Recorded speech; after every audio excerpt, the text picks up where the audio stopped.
Welcome to the Feehery podcast, brought to you by EFB Advocacy. EFB means excellent for business. John Easton is on jury duty. Adam Belmar decided to do producing today. And so we have Congressman Tom Rooney from the 17th District of Florida. Tom is a well-credentialed man. He played football for Syracuse, graduated from Washington and Jefferson with a BA. Right. Has a master's degree from the University of Florida, go Gators, and a law degree from the University of Miami. He was a JAG. He taught constitutional law at West Point. Where did you meet Tara? In law school. In law school. At Miami. At Miami. His lovely bride, where they were both in the JAG Corps together, is that right? Incredible. They have 3 kids, Sean, Seamus, and Tommy. Right. And now he's footloose and fancy-free on the Appropriations Committee and enjoying life. Tom Rooney, thank you for joining the Feehery podcast. We're glad to have you. Thanks, John. Thanks for having me. Looking forward to it. By the way, it's lunch. Yeah. We have a live studio audience today. It's a little slim, but we might have some more people. It's going to be very exciting to have this discussion. We have Guinness, actual Guinness in the podcast today. Usually we have cold-pressed coffee. This is the first actual podcast we've had Guinness, and it's in your honor. So thank you for coming. I bought these pint glasses from Hill's Kitchen. I think that all of you should go to Hill's Kitchen. We're trying to make small business great again. If you can see, it's a little thing here. But anyway, this is the 10th anniversary of Hill's Kitchen, right up the street from Eastern Market. So if you can, shop there. Great. Lee is a great person. I'm not sure if she's a Republican or Democrat, but she's a small business owner, and she's fighting hard to serve her customers, and this is the pint glass from that. Anyway, Theory 1, make Congress great again. Tom Rooney's not the only member of Congress to say, I've had enough. Paul Ryan, the Speaker, is also retiring after this year. My theory on this is that Congress is not that much fun of a place to work anymore for a variety of reasons, and I want to talk to the Congressman about how to make Congress great again. I have my own theories on this. One of them is, it's very difficult for families to live here. Your kids do live here, right? Right. What are you thinking about Congress? How do you make Congress work better? Well, first of all, on that point, I don't know how you could possibly do this job, especially if you have younger kids. I don't know how you could do this job without them being with you. And I mean, I know that there was probably in '94, when they made this push to not become inside the Beltway and that kind of thing. But this job is just too hard. It's too stressful to do it without having that support structure with you all the time. And then when you go home on the weekend back to your district, then you can be by yourself and get a lot more done and then come back for votes in the week. But I don't know how people do it without it.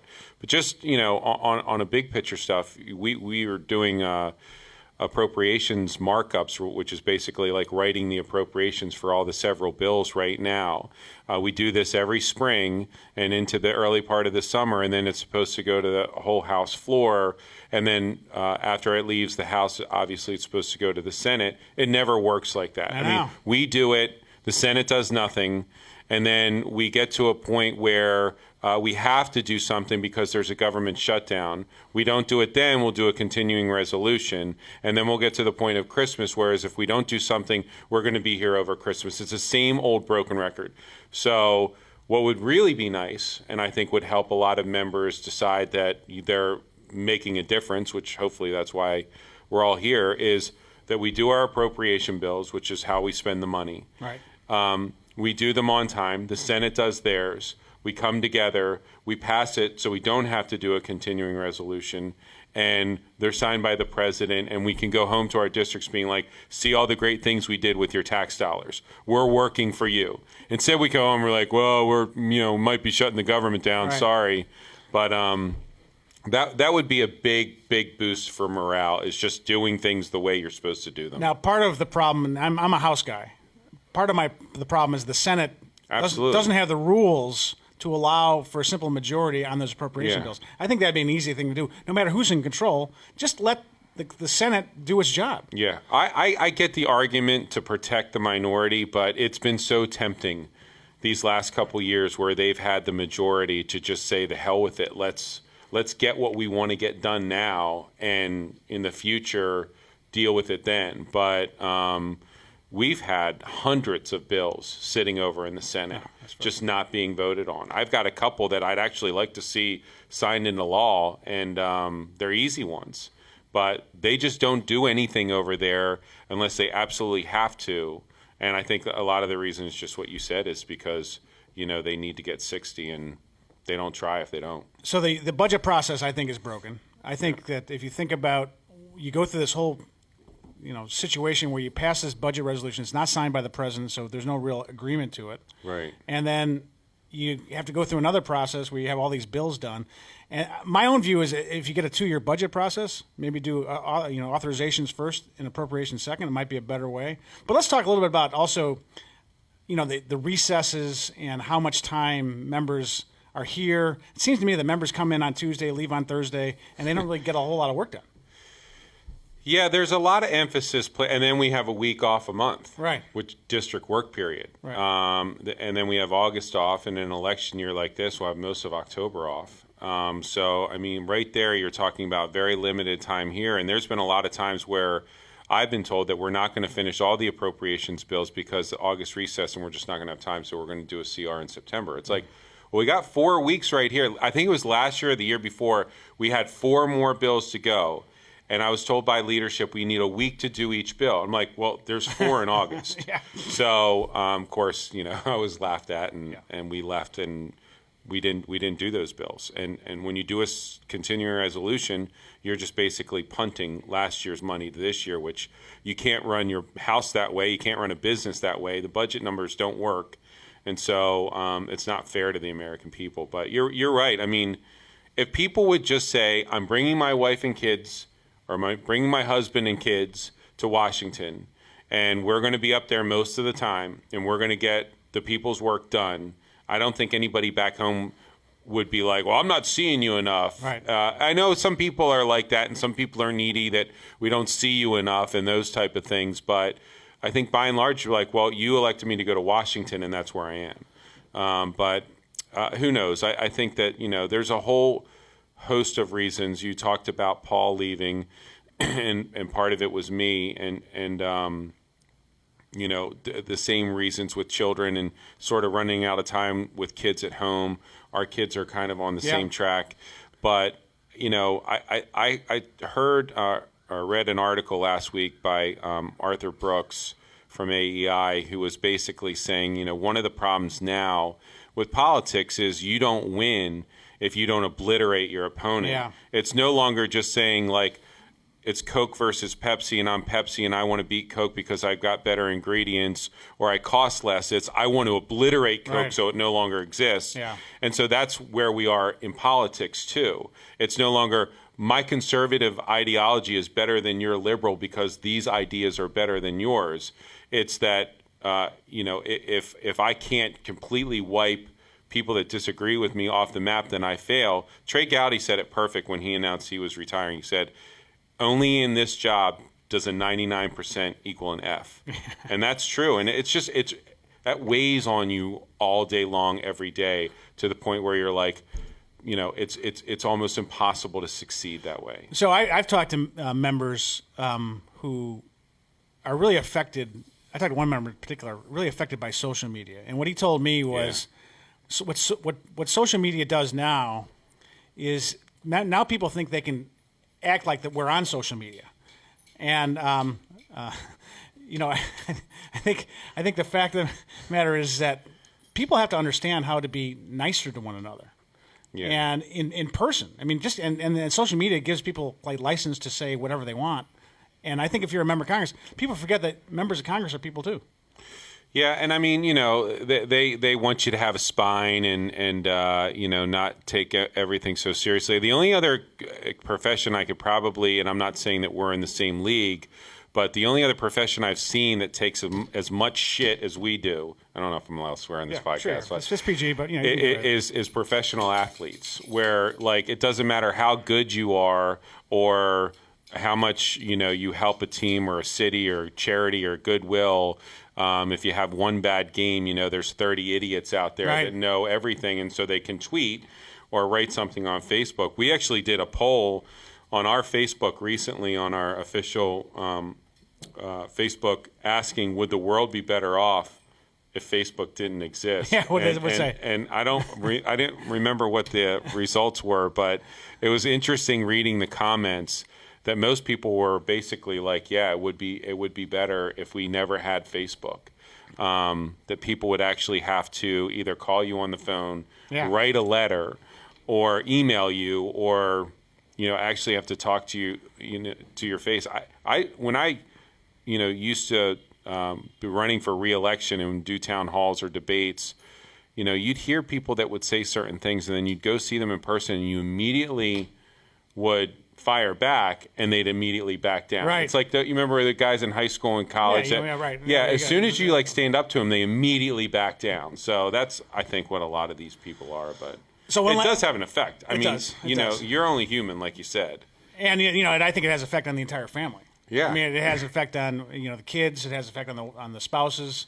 And I know that politics ain't beanbag, but sometimes people get out of hand. There was one time where my mom started responding to people that were bad-mouthing me on Facebook, and I was like calling her. I'm like, Mom, stop! You are not going to win. So. I met your mother. She's fantastic. Yeah. I think she's more conservative than you are. She is. She's definitely more conservative. I don't know, conservative. Whatever it is that she is, she's definitely more than me with populism or populist, whatever. Right. So let me ask one final thing on the actual congressional, how it works. I think they got to bring back earmarks, to your point, because members go back, and they have nothing to talk about. They give all of the spending authority to the executive branch. And I have my own theory on this is that if you look at when we banned earmarks, the approval rating from Congress has not gone above 20%. Right. And so it seems obvious to me. You think there's any chance that earmarks can come back? I thought that there was going to be, I was the one that led the effort in the last organizational meeting for our conference, our Republican conference after the last election, to bring back limited directed funding for like Army Corps projects and some water projects. Some other people said, well, roads, or how about just like public works and things that, are public entities, so that we're avoiding this kind of image of, some big fundraiser saying, hey, if you do an earmark for my new widget, I'll throw you like a huge fundraiser.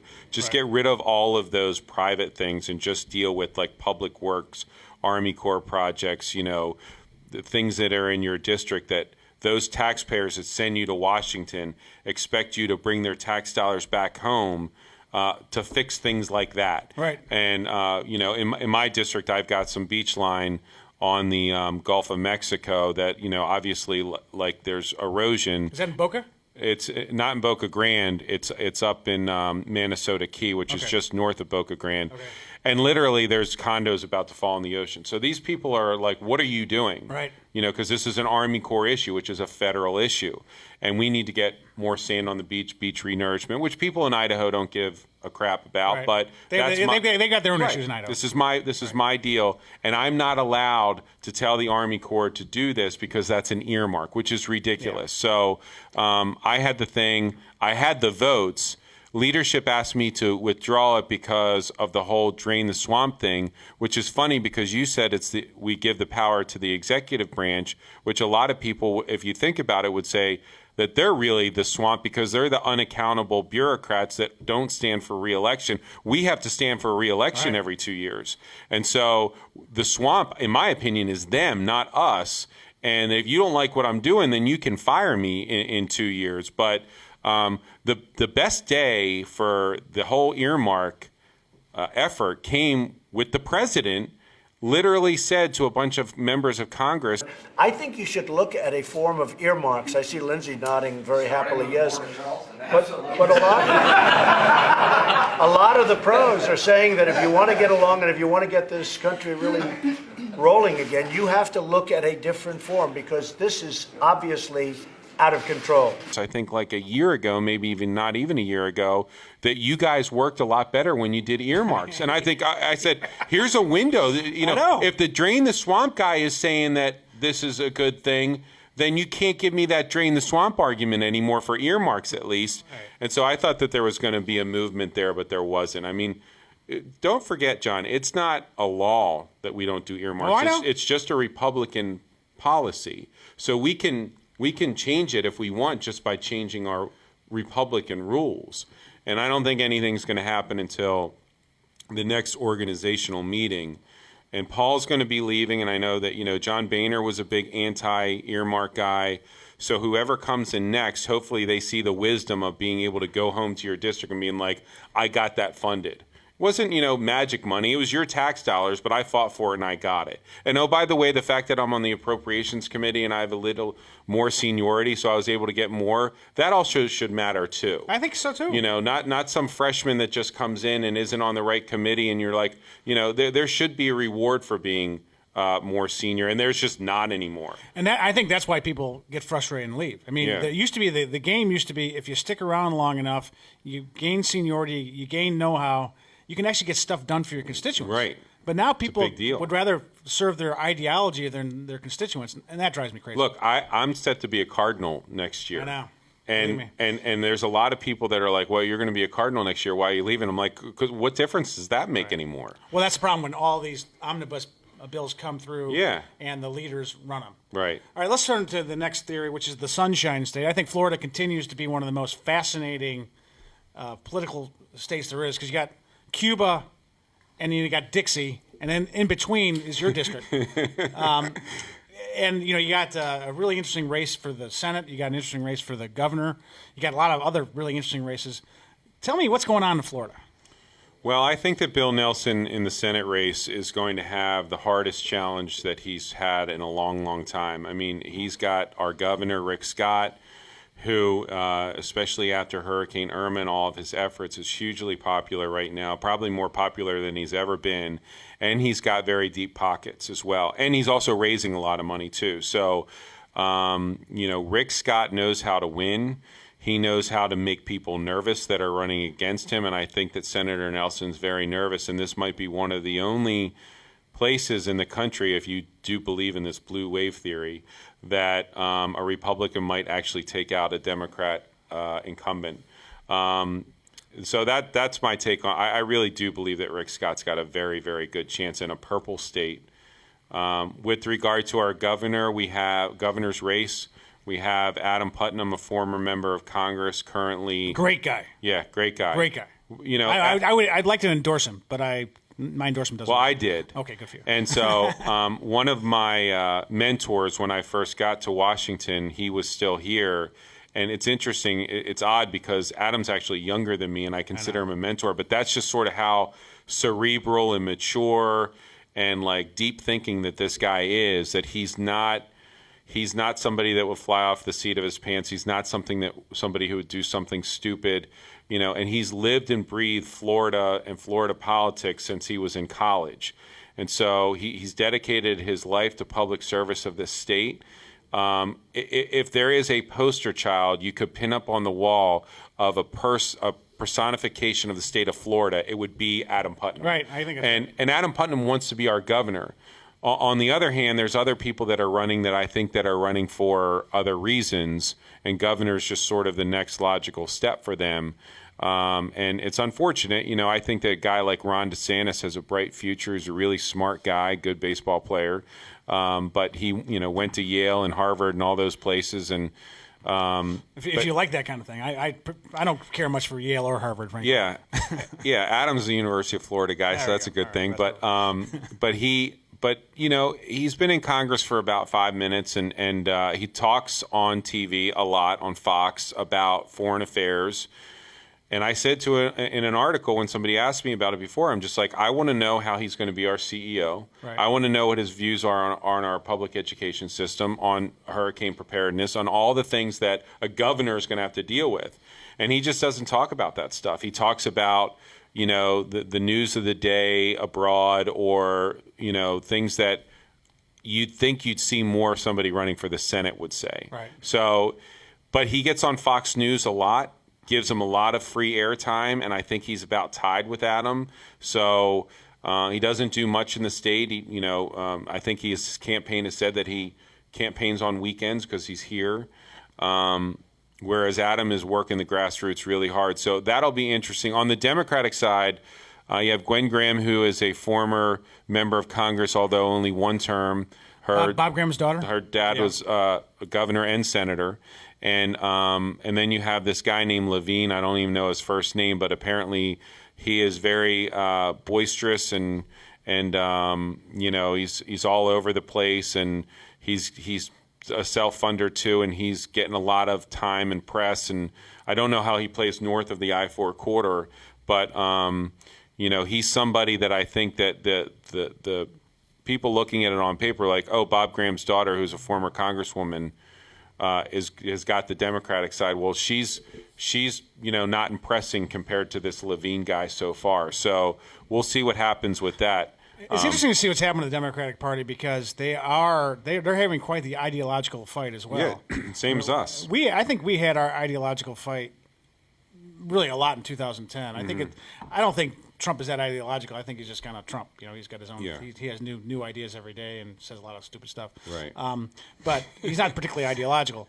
The Bernie Sanders, though, that wing of the party, and they've been very successful. So it'll be interesting to see what happens in Florida if they nominate someone who's further left. I think Levine is more in the Sanders camp. Yeah, I think that's right. Whereas, Gwen Graham is more like her dad, kind of like an old blue dog, maybe a little bit left of a blue dog, but certainly not in the Bernie Sanders camp, and she's losing. Yeah, well, so that'd be good. It'll be interesting. We'll have a very interesting summer coming up in Florida. So your district is amazingly large. It goes almost to Miami, not quite, but almost, kind of almost to Palm Beach, almost to Tampa, almost to Sarasota, where we used to have our condo, but we don't have it anymore, sadly, and to Boca. And so you're kind of right in the middle there. Yeah. What do your constituents care about? My constituency, by and large, and my district is by and large agricultural. So when I first got elected, I had where I grew up in Palm Beach Gardens and Jupiter area on the East Coast, but it went like straight across the state to Boca Grande and Charlotte County. And then with redistricting in 2010, I got elected in 2008. It got cut in half, and this got made even more agricultural. You may remember that Alan West was in this Boca Raton district that became even harder to win.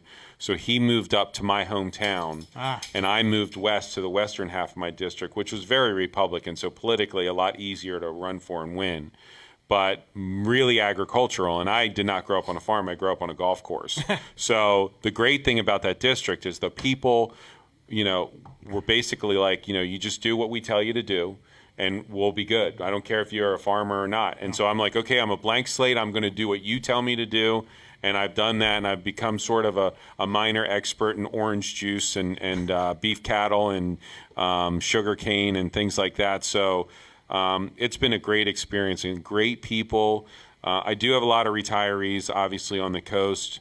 But, with my district, with the ebbs and flows and machinations over the last 10 years with this redistricting, and there was a court case, I think that I've represented somewhere like 15 or 16 counties total, which, it's changed a lot. But at one point, I was only a few miles to Tampa.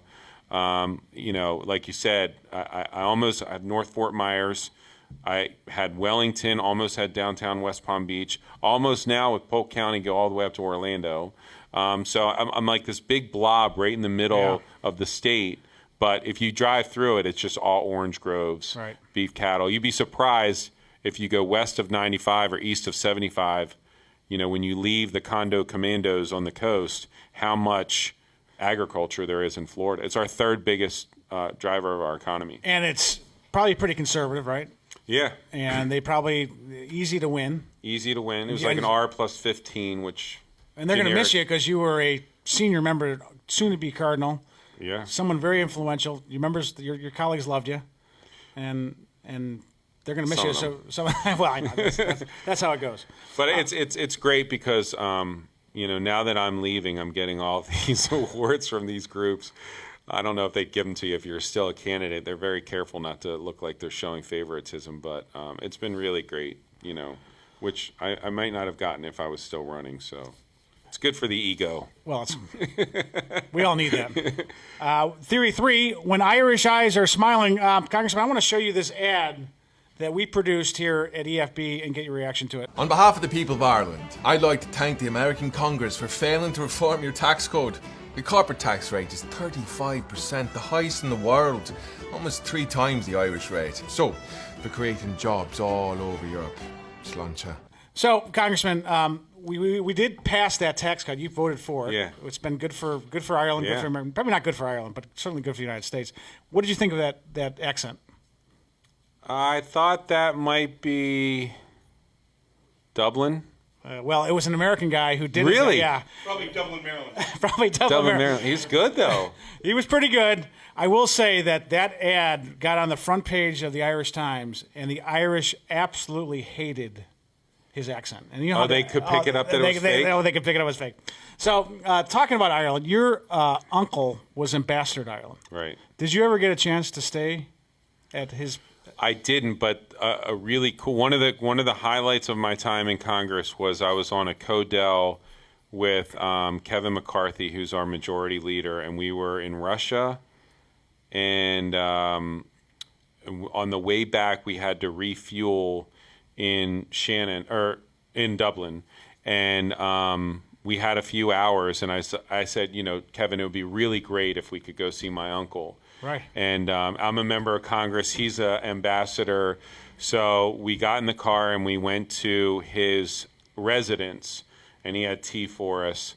And Kevin gave him something or whatever. But it was just really cool for me to be able to not only it was a twofer. I was showing Kevin McCarthy that my uncle's ambassador, right. And I was showing my Uncle Dan that I'm hanging out with the majority leader. So I was like, cool. I'm a big shot here, but that residence there is beautiful. Oh. I heard that the embassy needs to be updated, but the residence itself was really, really cool. It's a bit. Now, have you been to Ireland with Tara and the family? Multiple times. And where's your favorite place in Ireland? Well, I was talking about Kinsale earlier. I mean, Kinsale is such a beautiful little town. I think it was kind of platted and founded by the Spanish, and you can sort of tell that by the way that the streets kind of spider web out from the harbor, and there's great restaurants there, great bars. But we've always gone to, and my dad has a house in County Clare at Lahinch, and he used to have this house right on the 12th hole, right across that little bridge. And, as he does every year, because the grass is always greener, he was going to, sell it. And the bubble was there, and he bought it really cheap. And there was a real estate bubble there, too. Oh, yeah, worse than here. And so he was going to sell it for a lot of money, which he did. And then he's like, well, I'm not, I won't come back here anymore anyway. I'm too old. Then, of course, he's gone back every year since then. And it's been like 15 years. And he's got a house over there that he rents out in Lahinch, but it doesn't have near the view. But I lived in Northern Ireland, worked for a guy named Seamus Mallon for a few months. That's right, you asked SDLP. That's yeah, right. and we're going to see Seamus this summer. I'm going to introduce my son Seamus, who was named after this guy. Shows you how much I love him, that Yeah. I've named my son after him. And we're going to go see him this summer. But we spent a lot of time, me and Seamus, down in Dublin, and I got to... Where's that famous quote that I'm American, but Paris is my hometown? Well, I always say that, Dublin is my hometown. Right. I love it there. And I love Belfast too, but Belfast is not nearly as much fun as Dublin. no, Dublin is just great, especially if you're a Yank. I mean, Yeah. Especially if you're single, go to Ireland for all you single Irish guys out there, and don't try to speak with a fake Irish accent. Maybe that's why they hated it it. doesn't Yeah, work, the right? girls love the American accent. So. I went to University College Galway, so I spent Okay, a lot of cool. time in Oh, Galway. that's a great town. And that is a fun town. A lot smaller Yeah, than Dublin. a lot younger. And a lot younger, and Yeah. you can get a lot more trouble there. But you worked on Irish issues, Right. and you honored by the American Ireland Fund. Yeah. Done a lot Thanks of work. to you. What's going on in the peace process is a little bit.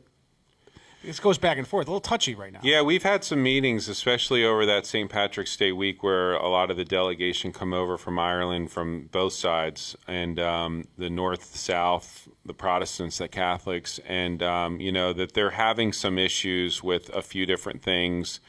Excusing. I don't know so much about the parade days and all that anymore, but like it's the forgiveness for previous crimes and things like that. But I really believe that as the further that we get away from the Troubles, when I was there, the Troubles were still going on, but they were wrapping up. when I first moved there were still like the pillboxes on the top of the hills where people looking down into towns like mine that were Catholic towns, Newry in Northern Ireland in County Down, and Armagh. And, there were still those armored vehicles and soldiers on the streets. And by the time I left, those things were being taken down. So it was the Forum for Peace and Reconciliation, which was wrapping that up. And so you've had a whole generation of kids. So that was 94 and 5. You've had a whole generation of kids growing up without having to see that and look up on those hilltops and see those pillboxes or soldiers in armored vehicles driving down the street.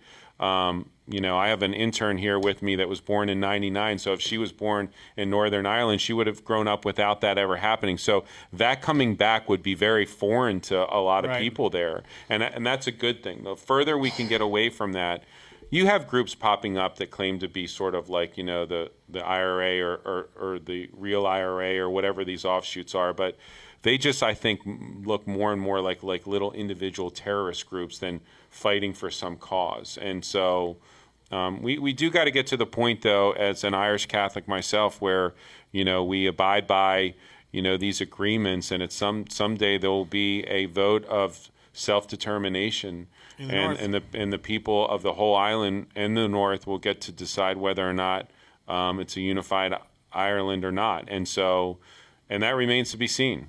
Well, it'd be interesting to see. I think there's two things I talk to that come up when I talk to Irish politicians. One is Brexit and how that impacts Northern Ireland, and that might actually inspire, because the Irish are not going to be leaving the EU anytime soon. Yeah, they get too much money from the EU and too much of their trade. Now, if the British leave, which they are supposed to do with Brexit, that's a different thing, and that's part of the border situation. Yeah, and then it's funny that Sinn Féin's actually using that as a campaign to get Protestants in the North to say, hey, if you join Ireland, you'll be part of the EU. If you stay with Britain, you'll be in Brexit, and you'll be on your own. Wouldn't you rather be in the EU? It's a fascinating time. They used to be when the North was so much more economically robust than the South. But that's not the case anymore. It's really equalized, and I actually think the Republic is in better economic shape than Northern Ireland. The other thing that comes up when I talk to Irish politicians, in particular a friend of mine, John Deasy, who is the special envoy. I don't know if you know John. He's been working on this Irish immigration issue, and that's the Irish immigrants here who are overstayed their visas or don't want to go back to Ireland. Is there any resolution that you could think of on dealing with all these illegal Irish immigrants? I don't see it unless it's part of the bigger immigration plan that, doesn't seem to ever want to get to the House floor. That's a way to try to maybe get some people that aren't part of like the immigration problem that you hear about in the news all the time, that there might be some members like me who would be more likely to support a plan because it includes the Irish in America. But I hate to sound like Debbie Downer here, but I wouldn't hold your breath. So what about this discharge petition? You're not going to sign it, right? I have not signed it. I've gotten a lot of pressure to sign it. I also respect the fact that Paul Ryan doesn't want it to come to the floor because it either doesn't have the votes or it'll get vetoed and it'll be wasting time. I want to respect the Speaker's office and the Majority Leader's office, but at the same time, we're voting on a farm bill today. Right. And there's an amendment coming up right now that's going to have a huge negative impact on my district, which deals with sugar. And so they let that come to the floor. Right. That could actually take down the whole farm bill if it passes. And so why was that allowed to come to the floor, but some of these immigration things aren't? If they're going to fail, let people go on there. There's a lot of members from swing districts and certain border districts that are Republicans that really need to take a vote on DACA. Right. Or need to be able to at least go on record and say that it might not have passed, but they, supported or opposed or whatever. But I don't know. Okay, so I want to get to. I don't have a good segue to this, but I do want to get to sports. Talking about your dad. Politics is sports. Your family. You were born in Philadelphia. Correct. But you still are a Steelers fan. Yeah, my parents and my older brothers were born in Pittsburgh. My dad moved us to Philadelphia because my grandfather had a racetrack there, a horse track.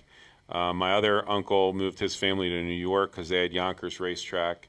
And then, of course, the Steelers were my older two my Uncle Art, my Uncle Dan, who became the ambassador, ran the team. So, Pittsburgh sports is in my blood. My grandfather was a diehard Pirate fan, so when I tell you that I don't miss a Pirate game, I don't miss a Pirate game, even on TV. So the Pirates and the Steelers. So when the Eagles win, are you like, damn it, or are you okay? No, I was happy. I was happy for the city, and I was happy for a lot of my friends that I grew up with. But when we were growing up, you didn't have DirecTV, so we had 3 channels, and we couldn't get the Steelers on TV, so we had to watch a lot of Harold Carmichael and Wilbur Montgomery and Jaworski and all those guys. I knew that whole team, but if the Steelers ever played the Eagles, there was no question. No question. Too much family loyalty. Exactly. So I want 2 other points here before we wrap up. When it comes to football, some people think that kids shouldn't play football anymore. Yeah. Where are you on the? Your kids play football, right? My kids play football. You played football. I did. I played in college, and college is a lot different than high school. I think high school's fine. Obviously there's exceptions to every rule, but I mean, high school football, I think, is a rite of passage for kids in this country. That is something so special, and the bonds and the friendships that I made playing high school football, I will never, ever trade anything for. Going to college where it's a lot stronger kids, a lot faster kids, a lot more violent. If my kids said to me, Dad, I'm good enough to play Division III, but I don't really want to, I'll be like, good. Yeah. One other thing that I will say is, there was a guy that used to play for the Steelers named Sean Morey, who's a big advocate for not letting your kids play tackle football until they're at least 14. I took that to heart. I had a long meeting with him. When the brain's developing and it gets concussed, it's much worse than if it's developed and gets concussed. So at least let the kid grow into his body, into his skin, and then if something happens thereafter, your recovery's a lot better. I got my bell rung a lot. Maybe that explains a lot. But maybe that's why you became a lawyer. Yeah, they don't call it getting your bell rung anymore. It's a concussion, and so we used to do smelling salts and go back in the game. And so I think there's been a lot of awareness as to what the consequences are and what happens, and I think that we're going to be better off for it. But I hope my kids play high school football. My oldest son already is, and my other one's going into high school. And I hope they have a great time. And, I talked to my friends that I played with. None of us would trade that time for anything. So you're going to have more time now to coach, right? Have you coached your kids? I've coached them in basketball. I haven't coached them in football. And do they listen to you? Yeah, I think so. I mean, in basketball, we just sort of ran a 2-3 zone, so it wasn't, wasn't much going on there. But, I do the same thing. But with football, I actually got asked by my high school coach if I wanted to coach the offensive line, and there could have been no better words spoken to these ears than hearing that. And then I go home and I tell my son, I'm like, hey, I might be coaching the offensive line, which he's a tight end, so there's a little overlap, and. He's like, no, you're not. It's going to be awkward enough going to a new school that my dad be one of the coaches. So he sort of shot down that dream. But one last thing, sports gambling, big Supreme Court decision. I happen to think that it happens anyway. I'm kind of a libertarian on this stuff. Yeah. I know that if I was with the NCAA, I'd be a little bit nervous. I'm a little bit nervous about Little League betting, betting on Little League games. Yeah. Those kids can throw those games. What's your thoughts on sports gambling? Obviously, it's going to be a huge financial impact on the Steelers and other pro teams. There's going to be a lot more money into the system, a lot more viewership. Things like kneeling for the national anthem might not be as important when somebody's got a lot of money on the game. Obviously, it's going to be a game changer with regard to how much more focus is on these games that are played. But, if we have to vote on it before I leave Congress, I'd probably abstain because I'm still involved with the Steelers in a very small way. I think I'm like you. I have an app on my phone that if I want to bet on horse racing, I can, but I can't when I'm in the District of Columbia because this is a non-betting place. Yeah. So if I go to Virginia, I can. So it's going to be state to state, and states are going to have to figure out if they want to participate or not. But financial aspects of it in sports is going to be huge. All right, final thing. What is your the best movie you've seen in the last year? Oh God, in the last year. I thought 12 Strong was really good. I like the fact that you can do a war movie and still feel patriotic at the end of it, and not have to like second guess everything that these guys are trying to do. I don't know. You put me on the spot. You should have given me that one before. We like to do surprises here at the Feehery. Yeah. What's yours? I like Dunkirk. And then, Dunkirk was awesome. And maybe- My wife hated it. maybe I'm because like, it was the only movie I've seen in the last 12 months. Dunkirk was great. I mean, I served in the Army, and it's not like that because of, the difference in time and stuff like that. But getting the personalities and the way that these guys sort of mess with each other, and, just that you're dealing with real people, and it's not like some of these movies that you see. I think Dunkirk did a great job. Churchill was good, too. I saw that with my dad. That was kind of cool. I'm going to put that on my list. Yeah. Congressman Tom Rooney, thank you for joining us at the Feehery. We've had a great discussion. John Easton will come back from jury duty someday. Adam Belmar will come back from the camera. Thank you for our live audience. We're glad to have Uncle Jack here and the whole team. And thank you for joining us at the Thanks. Feehery. Okay.